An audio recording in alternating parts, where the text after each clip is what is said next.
City of Stevens Point Board of Park Commissioners meeting, recorded November 1st, 2023. That's another one. Well, it is 6:31. Good afternoon, or good evening, everybody. Welcome to the regular meeting of the Board of Parks Commissioners for November 1st, 2023. We'll go ahead and we'll start with the roll call. Director Kramer. Freckman. Here. Alder Broderick. Here. Disher. Here. Gladowski. Here. Alder Kiemer. Here. McDonald. Here. O'Connor. Here. Shabilsky. Here. Alder Shore is not here. Sorensen. Here. And Wynn, also not here. Okay, we have a quorum. Great. Thank you, Dan. Before we go ahead and jump into the rest of the agenda, first want to welcome Alder Broderick. Welcome to your first meeting, replacing Alder Zurozua. So welcome. We're excited that you're here, and we're a fun group. You'll enjoy. And also, having as the chair, I have the pleasure of getting to do all the fun stuff, and also recognizing members and the work that they do and for periods of time. And recently, John O'Connor celebrated year number 30 as a member of the Parks Board. We want to acknowledge and thank John for his ongoing commitment to all the work that he does, including some of the other subcommittees and things that he's assigned to and does gladly. So, John, thank you. It actually officially was last month. Obviously, we had the tour last month, but looking back, we do keep a record of all this. I believe October 18th was the official date for John. So congratulations, Commissioner O'Connor. Thank you. All right. We'll jump down into agenda item number 2, which is an approval of the September 14th, 2023 meeting minutes. Liz? I move approval. We got a motion and a second from Gladowski. All those in favor signify by saying aye. Aye. Opposed? All right. Agenda item number 3, discussion of Sarimer Park restroom shelter design. Director Kramer. Okay, so where we're at in this project, obviously we've been talking about the formerly Emerson Park, now Sarimer Park project, and for quite some time. And as we looked through our files and we were setting up the next agenda item, we did realize that the actual site plan had come to Park Commission, but the final design has not been brought to this committee to actually go through and have any feedback and really comments as we would move towards final approval and head towards a bidding phase later. So ultimately, in the packet, I emailed these out because our packet doesn't do a very great job of formatting. I do have hard copies of the design here too, if somebody'd like to see it in person. But the floor plan that was included in your packet shows approximately a 1,600 square foot open air pavilion, and the 1,600 square feet is incorporating outside the columns, the actual seating kind of shelter area, in addition to the single unisex restroom that is included with a flush toilet. As you'll see the design on the floor plan, we currently have a mechanical room that's adjacent to it, and it's sized in a way that if we ever, wanted to try to make a second bathroom, you could. However, that's also going to be where the solar panel setup is, the inverter is going to be on the wall. We're also going to have things like, our mechanicals, the plumbing that's going to go to the other bathroom. So if we wanted to do that down the road, that's something that we would have to modify that room, but it's built in a way that it allows us to. As you can see up front, it's going to be columns with stone veneer that would go around it. This building is in the historic preservation, it's in a historic district. So the stone work that you kind of see on the building was taking feedback, not only from the Friends of Emerson Park Committee, who kind of started with it, Ellis Stone, who helped with the design and layout and the conceptual design, but then speaking with a representative from the Historic Preservation Commission and the downtown staff for the Planning and Zoning Department to make sure that whatever was shown here or brought here is constructible. This design has been basically signed off on in the fact that if the commission's okay with it and it moves forward, that this could be built and would meet the standards that they have for a historic structure in that district. You can also see that instead of our standard kind of metal perforated roof in here, you can see that there's a wood roof that gives it more of that rustic feel, or kind of more of a park design with the exposed glulam beams. Now, what we also show in the photo that shows the back side of the building is the both drinking fountains and a water bottle filling station, but we intend, and the Friends of Emerson Park intend to put a plaque up here that'll have some of the donation levels and donor levels, as well as potentially something about the larger gift for the actual building. So there is a little bit of signage that you'll see on the back side. Zooming out here to kind of show you the aerial, the roof is higher on the front, so facing Main Street. Clark Street, it's going to pitch backwards, and the solar panels then would sit facing the southern exposure. And then, as you can see, it's going to face where you could, if you're sitting underneath it, you'll be able to see the basketball courts, and on the outside edges, you'll be able to look towards the playground as well. Other things that are incorporated within this design that are consistent with the site plan is that we do have some of the benches, and it ties the plaza into the actual other amenities that are already constructed. There's some accessory park lighting that's going to be part of this project, and then we do have 2 planned ADA accessible parking stalls, kind of be able to unload on, I believe that's Ellis Street, right? Am I getting that? Or East Ave, on the west side of the park. So that's kind of the full overview of the project. So really what I'm looking for tonight is we're looking for any feedback, questions, or really anything of that nature, and then ultimately we'll be looking for a recommendation on any of those questions or edits before we would look for approval on the final design so we can move it forward and then go on to really a construction phase in the future. I had a question on the roof. You said it's a wood? I'm not saying the right product. It's It's a rubber Composite or? the top of the roof is not wood. Okay. The top of the roof is metal, I believe is how we've got it shown right now.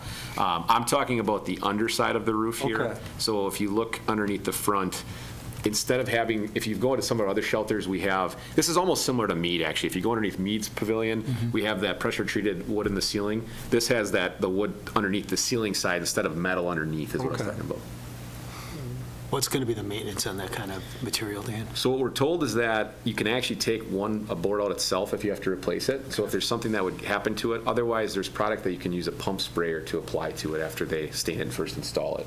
But that was actually a question we came up with. The former design that had a kind of a metal sheet, you had to take the entire width and the whole length of a 4 by whatever that is, 16-foot sheet out.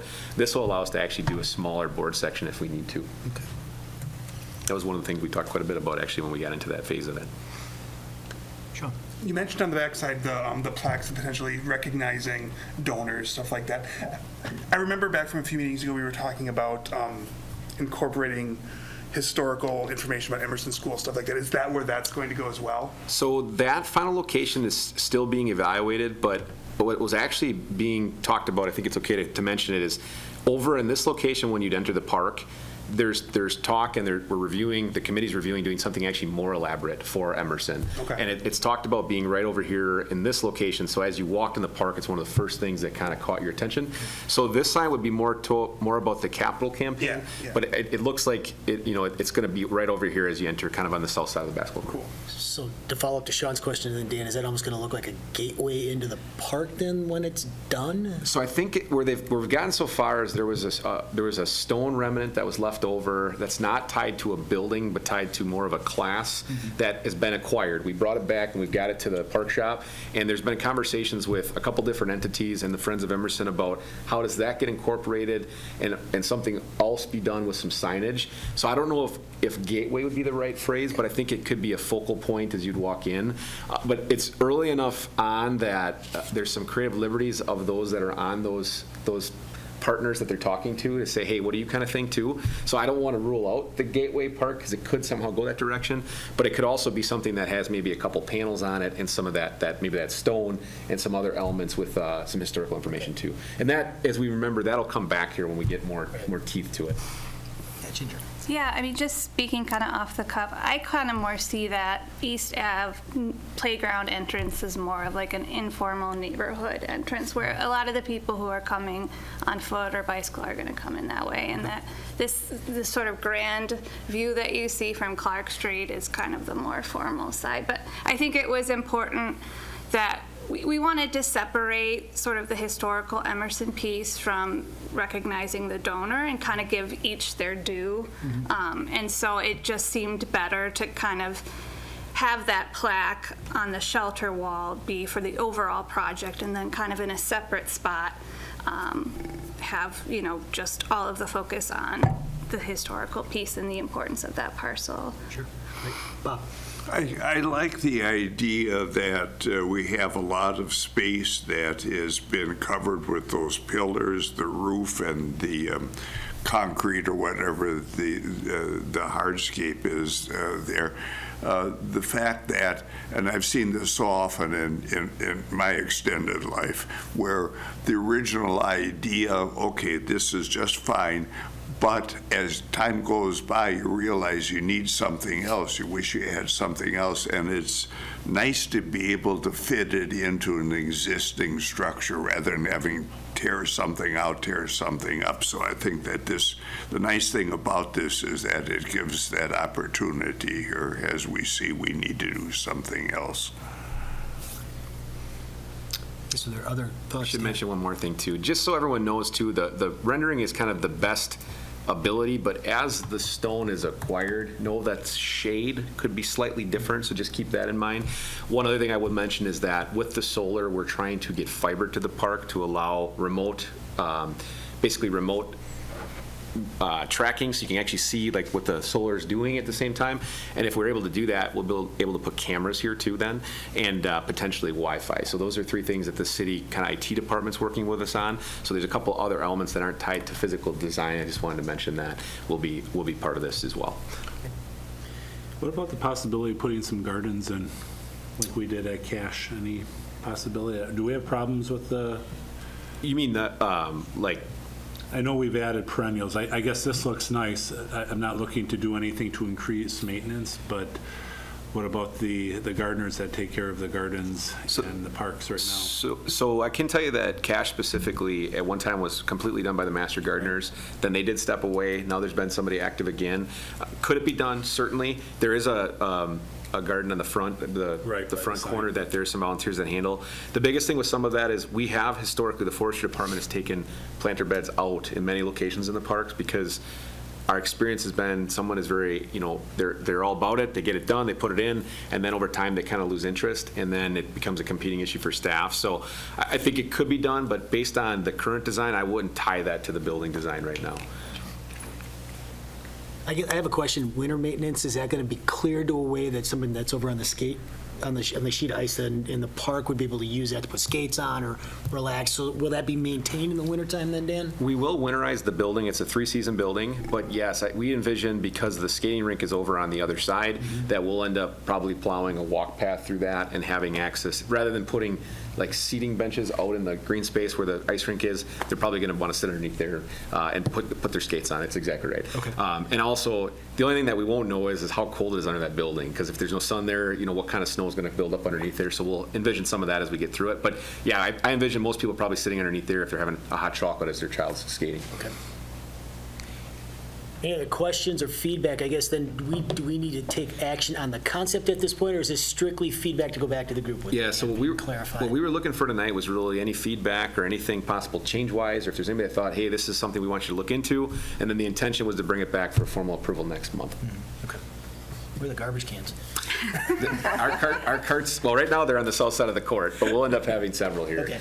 So just like our other open-air pavilions, we end up the carts end up in the places we discover they're needed. Right now we have, I think it's 2 carts here. I'm sure when the building's done, we'll end up with probably 4 here is what we'll end up with.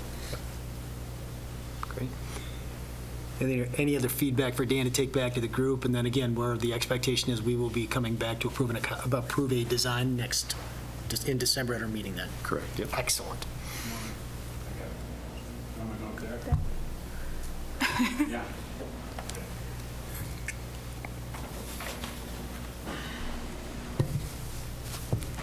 Steve McKay, 1808 Clark Street.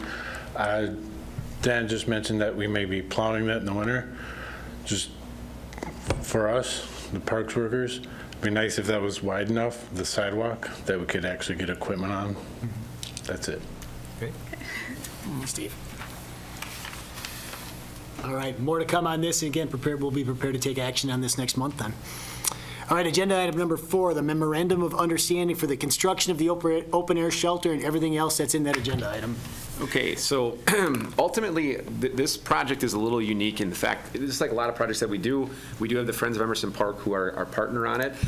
What's happening in this situation is because of the scale of the donation, as well as the way that the project is coming together, where the Friends group is working with a local general contractor to build the building.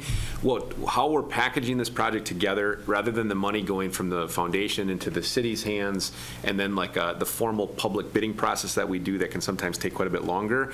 The Friends group is looking and is currently speaking with a local general contractor, Ellis Stone, about having them kind of do a design build process. So in order to facilitate that, we kind of brought all of the players together, which the fiscal agent in this agreement is the Community Foundation.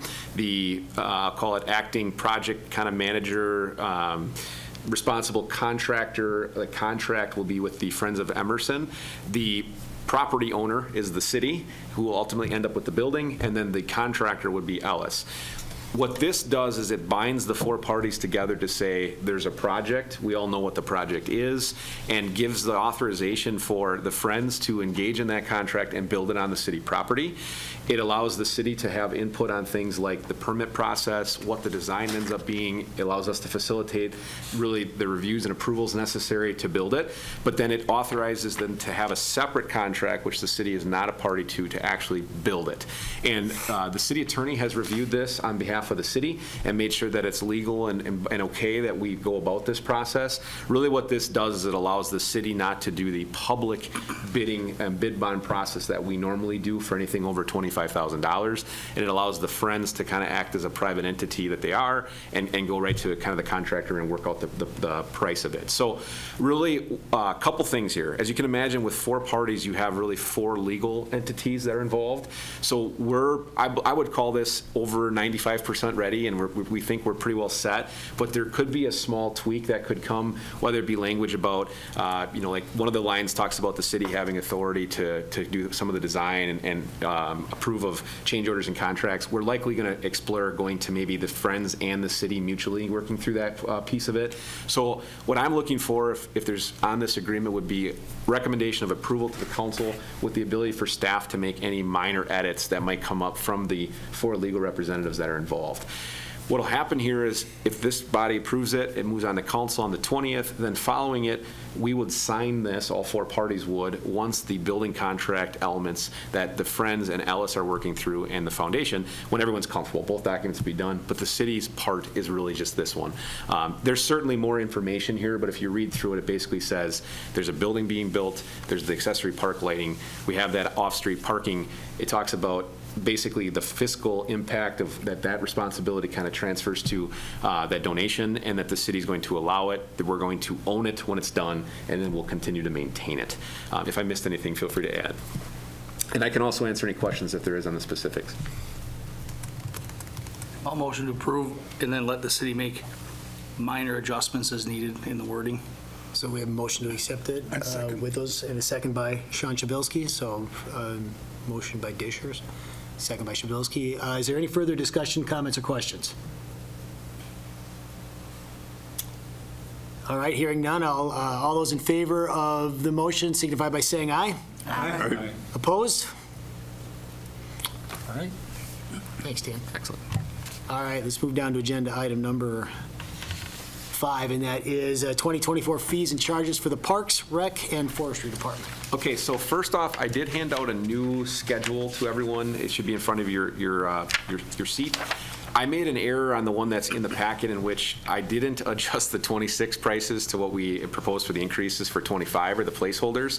So you might have saw kind of the roller coaster effect where 24, the prices stayed the same, 25, some of them went up, the 3%, and 26, they went back down. So just to kind of summarize what staff is recommending is, we have not done a lot of increases in the past. If you remember, we did some to the lodges, and we made some small edits in other areas, but that was really the primary one, as well as the introduction of the non-resident fee. city. Otherwise, we've kind of said, since our budgets have been okay and the city treasurer has not said we need to increase our revenue, and we've seen bigger user groups coming and renting our lodges, that our revenues kind of come up by itself, we've kind of left it alone. So in '24, the way I show it now is the city is in the midst of a balanced budget. It's going to Finance Committee in November here, and then it'll go on to Council. So I have, again, as a staff, not been directed to increase our revenue. Our revenue has gone up. We've had tremendous interest in rentals of our lodges. Our pool did really well again this year. We've had really good numbers there. And, we've been pretty diligent about reviewing our fees and charging them in the best way we can.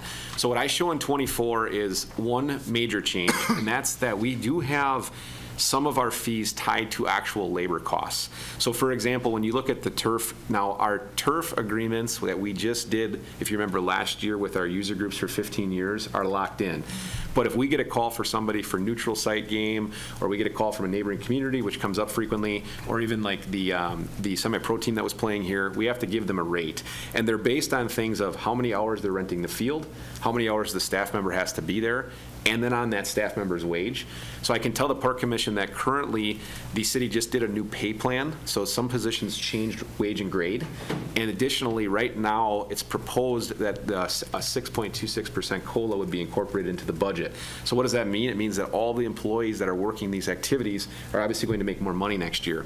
So we use the new numbers to come up with that private party pool rental, and then we also use the new numbers to calculate out the turf with the varsity and college JV and beyond. And then you'll see I starred them for the future, meaning because our wages are tied to what the COLAs are each year, we can adjust them, and it won't be as probably major of a change unless we do continue to see inflation what it's at, and the city council can do something with the COLA at that rate.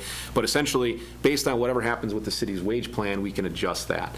So that's why you'll see they're shown with stars, and that ties also to the ice rink in terms of when we're doing games for the high schools at the ice rink. Now, we do charge, we have rental agreements with UWSP and SPASH there, but we do get, sometimes if Pacelli has to rent the ice, or other schools rent the ice, or we have other user groups that do it, there is billables there, so we still use these rates. So right now, we're showing if we can, because of the balanced budget, only changing those tied to wages. In addition, we've had two things that we've not been charging for, or we have been charging for, that haven't made the wages schedule in the past, or the fees and charges. So the Parker building, for example, we do once in a while, like homecoming's an example for the college. When UWSP has their homecoming, they want to use the restrooms in the area in the Parker building, and we've been renting it to them for years, but we've never really put it on the fee schedule. So we did include the Parker building on here for $175 in 2024, which is a fee we've been charging. Additionally, we've had a lot of requests the last really 3 years with the new special event process for parks that aren't rentable. So years ago, we used to just say you can't use it. The answer is no. But we've had more of these kind of pop-up events where people are doing a neighborhood party, a block party. And what usually the request is we want trash cans, or we need the lawn mowed, and ahead of it, drop off a grill or something. So we've been charging a $75 green space fee, and that's been allowing us to drop the cans off. We go get them the day after, and we kind of have it prepped. So that's in here too now, and that's just based on some, again, basic labor of having to send the labor there with a piece of equipment. The other one that I'm proposing to add in is brand new, and it's what I'm referring to it as is the after-hours call-in fee. So I'll paint the picture on this. It was a real hot, like we had an event over one of the holiday weekends that was incredibly hot, forecast to be hot the whole week. The day of the event, on the Sunday of the holiday weekend, I got a call saying, hey, we want to do a mister. So we need the spigot key for the side of the building. We need it now, right? And so what we're faced with right now is we just accommodate. We try to, right? However, there's no penalty or no incentive for the renters not to make these last minute requests. So this $95 is basically based on us calling a laborant. Now, I do a lot of these myself, which isn't necessarily a out-of-pocket cost to the city, right? However, if we would call a laborer in, it's a 2-hour call time, and then it goes on time and a half, right? And there is certain things that sometimes we do have to call a laborer in for.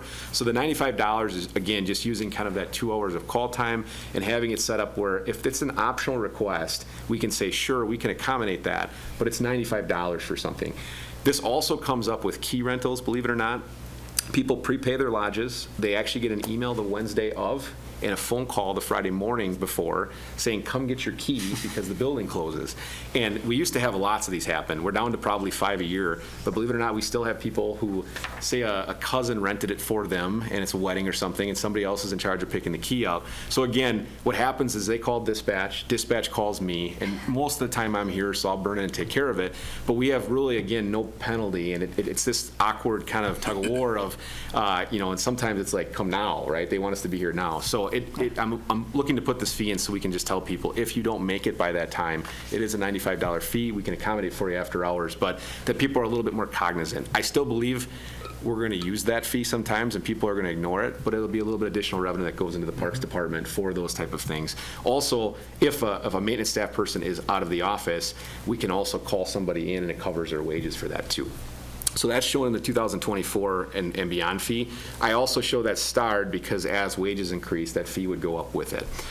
Then again, as a whole, just as just a staff recommendation, we're proposing then, and we're only going to be acting on 24 here today, but we always forecast out, we're showing approximately a 3% increase for 25. So in the past, we've kind of, I don't want to say cherry pick things, but we said, oh, go $5 or go a quarter, and we've not really based it on a percentage.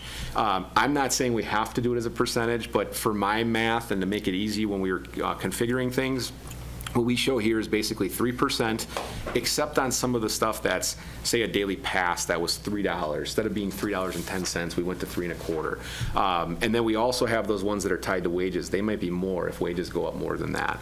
And then what's shown is the following year is we would just do the wages again. Now, I will take any direction from the committee on this. This is really a starting point. We've really been diligent about not raising fees. If that 3% isn't enough, or we want to spread it out to be 1.5% over 2 years, I'll take direction either way. It was just a starting point to make a recommendation to the committee.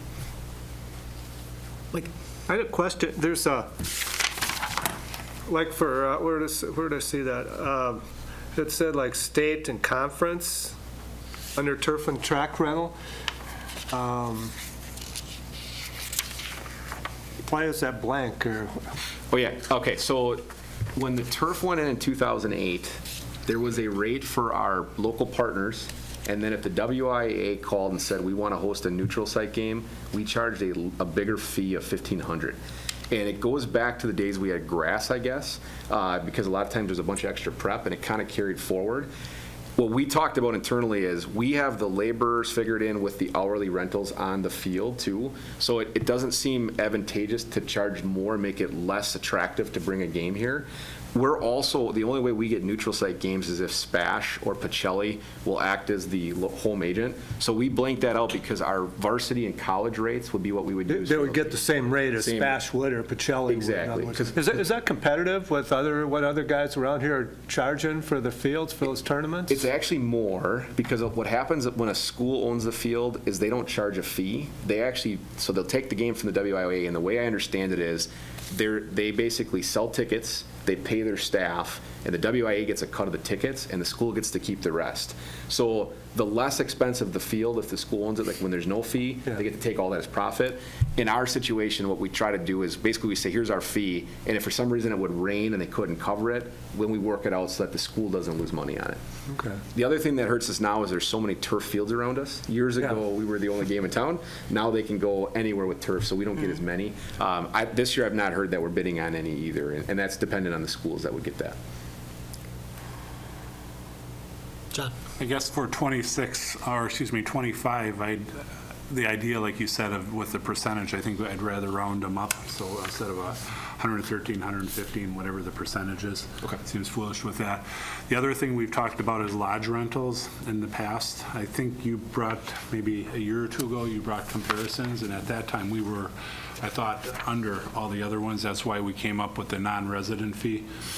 So I guess I'm proposing maybe raise the non-resident fee. Maybe right now it's about 10%, $25. How about we raise it to 50? It seems like we have definitely a lot of non-residents renting our lodges, and comparable with county facilities. So just to make sure I understand, so what you're kind of saying, the non-resident 50 is clean. You're saying the 3%, we would go a minimum of 3%, or making it an even like $5 increment, right? Right, okay. Correct. Yeah, okay. Just for 25. And I guess the other thing, one of the other commissioners had mentioned, I mean, there's certain things like the resident swim admission, I think we want to keep that as low as possible. I mean, I think everybody's on the same page. We're not in that, so. Are you thinking like, as in maybe we wouldn't adjust that in 25 either? Just No, leave? I think we should keep it, I mean, yeah. Keep it flat? Yeah. So based on that, then, what I'm hearing is we would take, so in 2024, we would just not do any changes, we'd just do those wage increases. 25, we would take the non-resident rate for the lodges that we apply from 25 to 50. We also, instead of just a flat 3%, anything that's the odd numbers, 82 or 83, we would just go to even 85, or 3% as a minimum. And then lastly, we would keep our daily admissions for the pool and the Willet flat. So we would keep like the resident rates at the $3 or the $4. And the non-resident rates have always been $1 more. We're okay with keeping that flat too? Okay. So everything else would go up that 3%, but those we would exclude to keep daily admissions the same. Honestly, that was one of my concerns too with sending the kids on the bike to the pool. Carry quarters? No. And we hate it. Here's a 5. Nobody has to deal with quarters, making change. So Dan, tell me about the Parker Building rentals. I mean, what kind of potential revenue could we get with that now that that is a billable, rentable space? So I don't think we'd ever market it to say like parties and picnics because there is some storage in the back of it. So really what it comes down most of the time is extra locker room for a football team if they want to say have a tailgate. The homecoming and activities that are kind of accessory to the games. Once in a while in the winter, because right now if you recall we do rent that lodge where the ice skating rental does that in the winter. I know they have like pizza parties in it, but I don't think we're going to have huge revenue. But what's been difficult is sometimes we've been challenged on the fee, and we've told people it's always been $175. It's what we charge. We're able now to hand the sheet across the table. That's the biggest thing we're going to do. So I would say we're going to rent that probably less than 10 times a year, and that's about what we've been doing now too. Okay. So does that, from is that a separate rental from the agreements we have with our local partners for, so this would be an add-on to anything Correct, that yep. they would want? Even UWSP pays it for it, and they've been paying it this year too, like I said, for the homecoming game. The only time we've not charged is, right now we're under renovations with the locker room. We have been putting a football team in it every so often if we're short a locker room. Okay. But after the new team room's done, that building is always add-on. And really it comes down to, we have a gentleman at the rec center that has to go over and prep it on Friday, and then he has to go back and clean it on Monday. So we usually end up with garbage removal. We'll have 4 or 5 hours of maintenance in it. And looking at the other lodges, if this was too cheap, we certainly would have people piling in to try to book it. But the building it's a unique building. Actually, one of the tours, I should take everybody in there because there's a bunch of football storage in the basement. We have some of these other activities that use that building in the winter. So there's really there's the bathrooms and the main room that kind of are flexible, and the rest of it is used in a lot of different ways. So.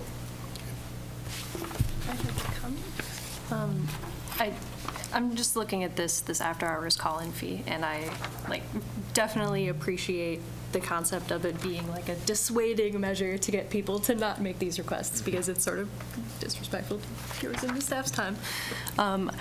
Looking at the rates for some of these rentals, though, it does seem like that fee is almost 50% of the entire cost of the rental in some cases. I wonder if we would consider maybe making that, lowering it a little bit, or just being extremely clear at the time of the rental that the fee is that high. It does just seem, I can imagine the public would perceive it as perhaps a bit unreasonable.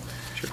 Yeah, ultimately, what we base that on right now is basically 2 hours of straight time at a $35 wage and then a half hour of overtime at the 52 wage. So certainly, if the Park Commission wanted to, we could crawl before we walk, right? It could be something that's $25. I just based it on the wage setup. What we do give the renters is when they check out, they actually get a permit that says they have to get the key.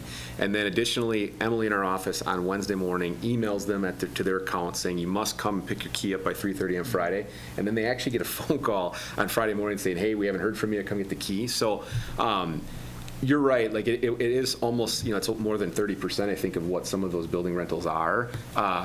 So it comes down to, I guess, really, I'd look for direction, and I'm fine with any of it, whether we want to cover that fee entirely for the employee to come in, or if we want to just make it a slight deterrent to say, hey, there's a little bit of cost, and you're helping recoup a portion of it. So we would only charge that if there's an incident. So really, this is a don't do this sort of fee sort of thing? It kind of is. And it's also, I think, even the key side, I think it's really hey, when you call for we need an extra table and forgot to tell you, we need a key for the water fountain or whatever, it's like, all right, that's fine, but it's going to cost you that much for the employee to come. The key's a bad deal no matter how you skin it, because when somebody forgets and they've got 100 people invited, they got to get the key, right? Like, we totally understand the situation they're in. But what's tough from a director standpoint is it's, okay, we either have to, call an employee in that's going to take away from their time and pay them, and certainly I can tell you 99% of these, I just come in and take care of it. And obviously, this is not money going in my pocket. I'm not looking for that. But the city essentially is kind of, it's a really big service, because you can't just say, tough, they have to get into that building. So I'm okay if we just want to do a portion thereof. This would cover entirely if we did have a laborer come in and we paid them the full overtime. So if for example, we keep a sheet with the notes. If the park commission wanted to say, hey, we know that's our out of pocket, we've not done anything in the past, let's recoup 50% of that and make it a $40 fee or something, no problem. I would just note it, and then in the future years, if this came up, I would just be telling you, hey, the calculation's based on 40% of actual cost or something. So I'm completely open to whatever direction you want to do on that. Man, if we're spending that much money to have somebody come because somebody messed up, you shouldn't be the one going there. I mean, you do, I understand why. I do the same stuff at the ballpark, but you have a life too. And I know the city has people on call for the weekend. It's not hard to follow some directions. Then they have the sheet. They know to get the key. I don't think there's a problem with the fee. Great, thank you. I mean, it's high for a few, but I think people have to face the consequences. Liz? Yeah, I agree with that, and I also agree with the comments that John made earlier about instead of going $82, go $85. $82, people would really kind of wonder, $2? Then there was just one other area for the boat slips on the resident and non-resident. They went from $700 to $720, or it was $20 increase, and then the covered slip only went up $5. Was that on purpose, or was that? So I think that's based on 3% again. Let me double check this. But I just thought another $20 would make more sense than $5 for that one and $20 a piece for the other ones. Yeah, so that was where the 3% was 480 on the 160, so we went to the 165. So we did 3% on the 700, and then it's always been $100 more for non-residents. So that's how we landed there. But I can tell you that is definitely a vocal group when we raise fees. I've gotten yelled at every year. But they never give them up. They don't. You're right. We usually have one turnover a year, and it's incredibly competitive with everyone else. And our spot's the best. It's the best. So that's why we always rent them. So absolutely, I would take feedback on that if we want to do something different. Did you say you're recommending going up 20 on the this? $20, just like it went 700 to 720, 800 to 820, 160 to 180. 180, okay. Yeah. So would everyone be comfortable with that? So just to recap what we've talked about so far is the non-resident to $50 for lodges. Instead of just a flat 3% anywhere, it's an oblong number, so 82 or 83 or 122, take it to a 5 number. Mm-hmm. Daily admissions being flat for 24, 25, and 26 for the Willett and Pool, and going to 180 instead of 165 and 25 for the boat slips. Yes. Okay, and then right now what I've heard is we've not decided to change the after-hours fee, but that is a possibility if the commission would choose to as well. I think I'm in alignment with the rest of the committee, just hearing more justification behind why that number is there. Okay. It's very tied to labor, makes sense. Yeah, it's a zero-sum game, basically, and it's making sure our time gets covered. One more question. Just how many kids during the summer, how many kids, residents, do we have swimming? A number? For the pool? So in other words, it's $3 times how many people, or $4 times how many people? I can get you that. We have the full report. I can definitely get it to you. I don't have it offhand. Daily admissions, though, is a good, we collected $50,000 in all of our basically admissions, both family pool passes, individual passes. Daily admissions for residents is going to be a good, I don't even want to throw a number at you. I'll get it for you. But it's a good portion. Okay. And again, as you can imagine, we do have a number of young children that'll come, they don't know if they're resident or not, right? So they walk up to the counter, they've got their $4 from their parents, they're with their brother or sister, and we just say, are you a resident? And, yes. Right? So we're not IDing anybody. So there's definitely plenty of children that get into the resident rate that might not be, but obviously people are, in general, are very honest. They say, no, I live in Park Ridge, or, I live in the town hall, stuff like that. So, but I can definitely get that. Yeah, maybe it's something someday that, somebody has no family or something, would like to leave some money to the city, we could Yes. certainly put it towards like kids swimming like that. Yeah. Like a scholarship account or something, right? Yeah. Do you want a motion for these, or where are we at? I think probably what we would do is we would entertain a motion to accept the fees with the changes as made at the meeting. Yep, makes sense. So I'll make a motion. All right, so we got a motion and a second from Matt. So the motion is to accept the fee structure as presented with changes that were discussed in the meeting. So all those in favor signify by saying aye. Aye. Opposed? All right, thank you.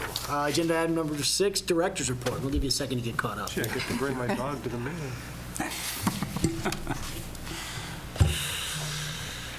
Okay.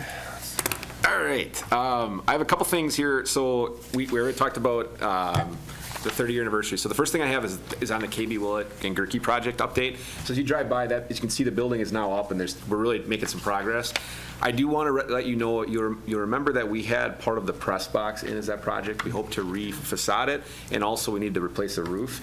That did not get bid or awarded because we didn't have a donor for that yet. I will tell you that we have a portion of that roof that still does leak, and it's above the chancellor's box. So it's been happening for several years. I'm told even back from former Director Schrader that it was happening at the time they remodeled that chancellor's box. So the university did bring some of their staff over that works on roofing and helped do a small patch. They've also helped caulk a window in the front, and it's definitely significantly lessened it, but we just can't, that roof needs replacement. It's just the way we're at, right? So the reason I mention it here is just knowing that, you know, Tim Sherrill and I are still working through and trying to solicit donors, and we're trying to bring that project in on budget, but that is an issue that we have to address, and we're going to be able to address it either through donations, or at some point we're going to have to be back in front of this body and council talking about, hey, this is an infrastructure issue we've not fixed for many years. So hopefully with some of this patchwork, we can continue to get it by a little longer, and I'll be honest with you, that building is old. When we peel that roof off, I don't know what we're going to find, but that's the virtue of some of these older buildings that we've run into. So I just wanted to mention that tonight. Additionally, not great news, but we had planned to adhere the new siding to the building on the south end of the Willett, so it gave it that new facade, but it kind of covered up the old facade. We did discover when we started looking at that the bottom wall, when they built it, there's a vapor barrier, right? So when water runs down the side of the wall, it's supposed to keep all the moisture out. Well, the vapor barrier that was installed is slightly not designed the way they designed them today, and it's not weather tight across the whole width of the building. So we are now looking at some options of how we make that weather tight before we cover it up. So I don't know what the extent of that'll be, but it's an unforeseen, and we've had a couple. The other thing that we did run into with that building, if you recall, is we had to drill the anchors, the helical piles, 20 feet deeper. So that change order was $80,000 by itself. So it ate up a pretty good portion of the contingency. But right now, I'm not here saying, oh man, I'm just letting you know there's a couple things we're working through, and we'll be bringing that forward as we get further into it. So otherwise, though, as a big majority, the structure's up. We're putting the roof decking and stuff on now, and we'll start to enclose that building. Once they enclose it, they can start doing drywall. We originally had a December completion date. I'm pretty sure we're going to carry into January, if not slightly later, for the building, and then there will be some site work that's got to happen in the spring. So the new asphalt, all of the regrading, grass seeding, and the actual irrigation system will probably first be in April and May would be my guess. So otherwise, though, the Pointer Women program is there. The locker room is done, and they're playing there. We had opening night for the men last night. The women played, I think it was last weekend. So now we have a full slate of games. It's pretty cool to see it, and the locker room turned out really good. So it's great to have a permanent partner there in both programs. On the Piffner Pioneer Park and Cultural Commons area contamination update, I just wanted to mention, if you recall, we haven't really talked about that in great detail because we were doing quite a bit of investigation on it. I can tell you that the DNR took a long time to really get to the bottom of what we were submitting to them.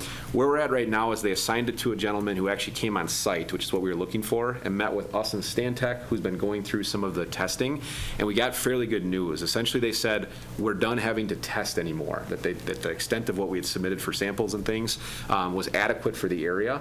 And primarily, the area they want us to look at is on the south side of the garden in that swale, which is kind of where it got discovered originally. And at this point, Stantec is going to be putting together what we're calling kind of a remediation plan for them to look at, but it mostly involves probably bringing in some clean soil on top. Not in the garden area necessarily itself, the way it kind of looks at this point, but what's happening is based on the feedback the DNR gave and looking at the results, they gave us just a little bit of guidance and said, go develop a further plan and then submit it, and then we can sign off off on it before you do anything. So my hope is to give you a really much more detailed report on that once we have it. But where we're at right now is we've got the extent. So now we're talking about, well, how much soil would have to come in? Is there a barrier in between it or something like that? It could be, in some areas, it might be something where, say, a foot of topsoil goes on top of that swale and it becomes more even, is what it sounds like. So, but the good news is the DNR acknowledged that the city did the due diligence once it was reported, and that we've been very active trying to get that taken care of. So, while this has been about a 3-year process, we're getting closer on that part of it. And our goal from the get-go was to make it safe, but also not impact the garden, because obviously there's been a lot of work there from the volunteers and those that are involved. So, on the Recreation Division update, Ann actually gave me a little item to read, so I'm just going to read through it. The Rec Division has 2 more college football games scheduled for the next 2 Saturdays for the university. That'll wrap up a really busy home football season. We do not expect any playoff games at this point. Spash was eliminated last week. The college hockey began last night with the Pointers men's home opener. They got a big win, 4-2, if you didn't see it. In September, our Learn to Skate program was awarded a plaque of recognition. It's because our department had the largest number of any Learn to Skate program in the state of Wisconsin. So Ann and her team and Katie, our lead instructor, really done a good job building that program up. We had over 300 skaters in the program during 2022 and 23, and this season's fall Learn to Skate just finished. It finished last night. We had 184 participants in that, just in that session alone. That's 6 less than we had in 2022, but it's double what we had in 2021. So our numbers have been really good there. We are going to have Winter Learn to Skate and the ice show registration opening. It opened today. And then in January, we'll start that next session. Again, the ones that enroll in that are able to be in the ice show that we do. This year it'll be on April 6th and 7th. And the theme is Toyland, a skating spectacular. So if you've never been to our ice show, I encourage you to come on over. It's pretty cool to watch. And all the young participants really have a great day going through all that. And it's pretty cool for them to show off for their grandparents and their parents and families and friends. So busy time, as you can imagine. We're wrapping up a lot of the, our restrooms are closed now. The crews are putting a lot of finishing touches on things outside. We'll be starting to head towards snow removal. We obviously got one dusting already, but getting a lot of equipment ready. And then there's a lot of attention on the Willet right now. We actually have some of our other divisions sending staff into the Willet to help kind of get it ready, just because of the big lift of turning it over for the season here for hockey. And then as snow starts to come in cold weather, we'll start talking about ice rinks and winter items as well. So that's what I have for today.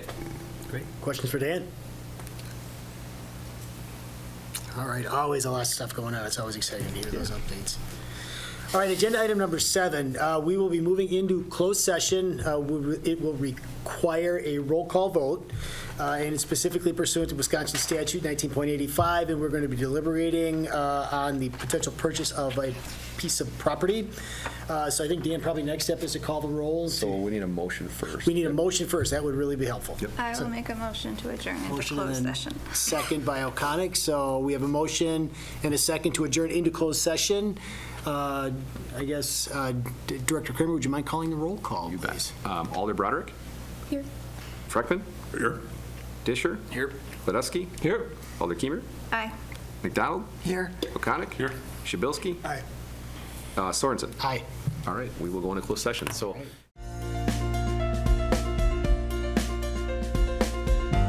A video of this meeting is available for viewing on the city's website, stevenspoint.com/videos.